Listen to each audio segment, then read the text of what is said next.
presented by Seat77.com. As always, Dave Dabbah is coming to you live from the Super Plus Seat 77 broadcast studio in the heart of Silicon Valley. Now, Dave Dabbah.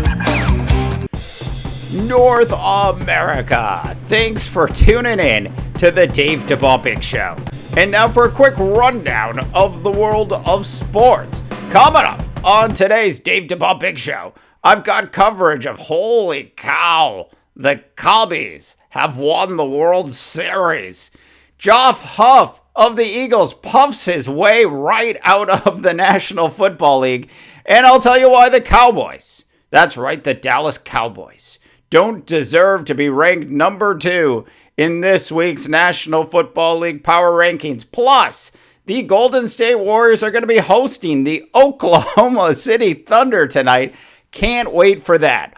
All of that and more coming up on today's Dave Dabbah Big Show. But we begin with Harry Carey's holy cow. Can you believe the Cubbies have actually won the World Series?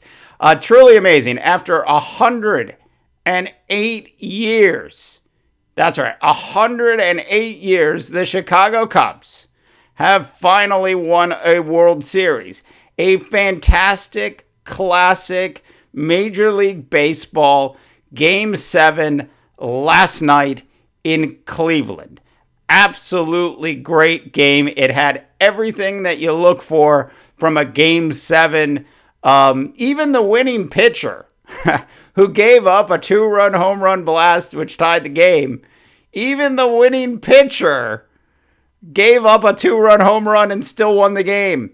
Absolutely unbelievable. A fantastic game. I got to tell you, like, watching last night's game was like being on a roller coaster ride at Wally World.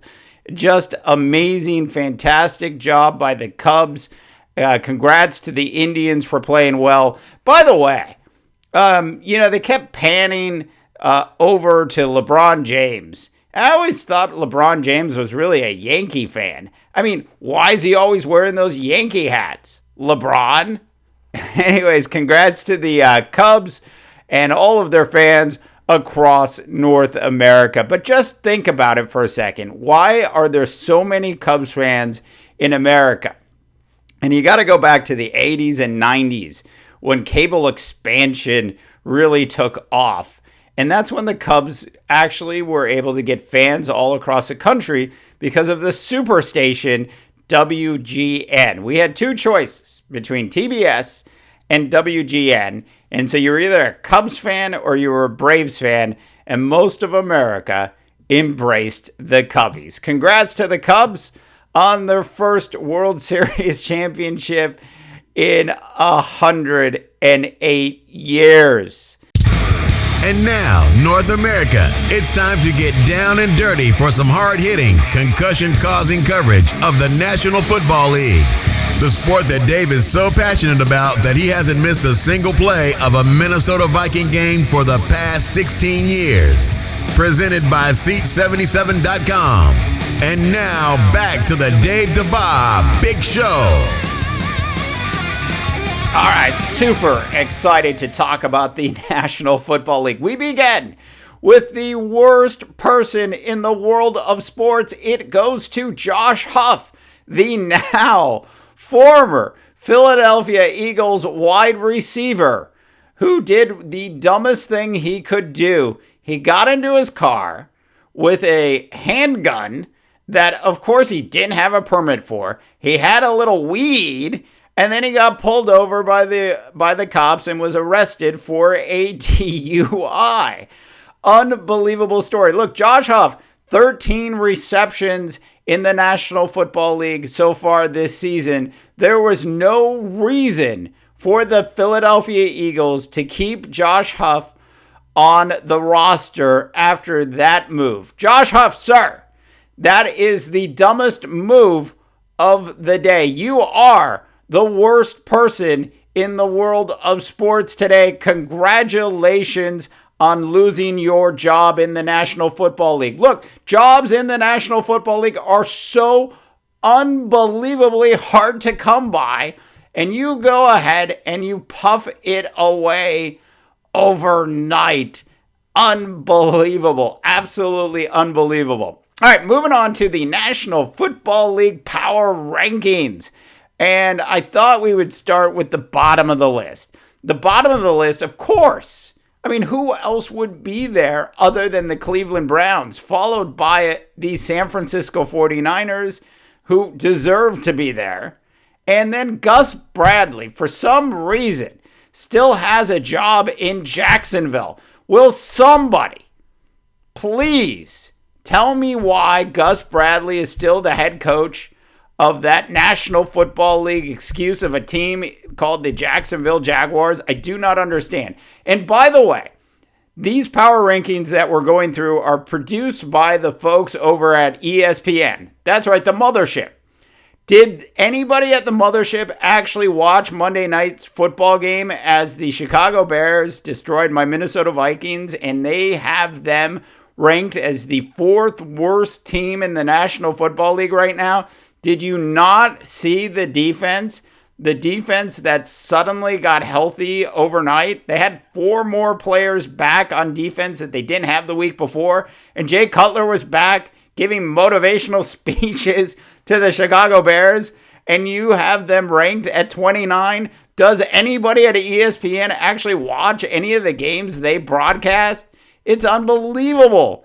Absolutely unbelievable to me. All right, so moving on to the top part of the rankings. You've got the Patriots number 1, the Cowboys number 2, which is an outrage, and I'll tell you why in a minute. The Broncos number 3, Seahawks 4, Packers 5, Raiders, Vikes, Steelers, who don't deserve to be in the top 10, the Atlanta Falcons, and rounding out the top 10, your Philadelphia Eagles. It is a weak backside of the top 10, to be honest. That being said, how can anybody have the Dallas Cowboys ranked number 2 in the National Football League? Hey, ESPN, look, I know the game wasn't on your network. It was on NBC. It was Sunday night's football game, but I believe you have cable or satellite TV or could have watched the game streamed online someplace. Did you not watch Sunday night's football game? Look, the Cowboys could have easily lost that game. The Cowboys at 6-1 right now could easily be 4-3. They are not the second best National Football League team. Furthermore, Doug Peterson, the rookie head coach of the Philadelphia Eagles, lost that game for the Eagles with his lack of understanding of how to handle the clock towards the end of the game. It was clock management and some poor decisions by the Eagles coaching staff that led to the Cowboys' victory in the first place. The Cowboys are not, I repeat, are not currently the second best team in the National Football League. Look, I love Zeke Elliott and I love Dak Prescott. I'm on board with those guys. But their defense, let's face it, it is not there yet. And maybe when they get some more people out of National Football League jail, it will be. But for now, it's not. The second best team in the National Football League today is the Denver Broncos. The third best team and best team in the NFC is the Seattle Seahawks, not the Dallas Cowboys. Hey, ESPN, maybe you guys should start actually watching some of the games that you're reporting on. All right, elsewhere around the world of sports today. Oh, can't wait for it. A big game coming up.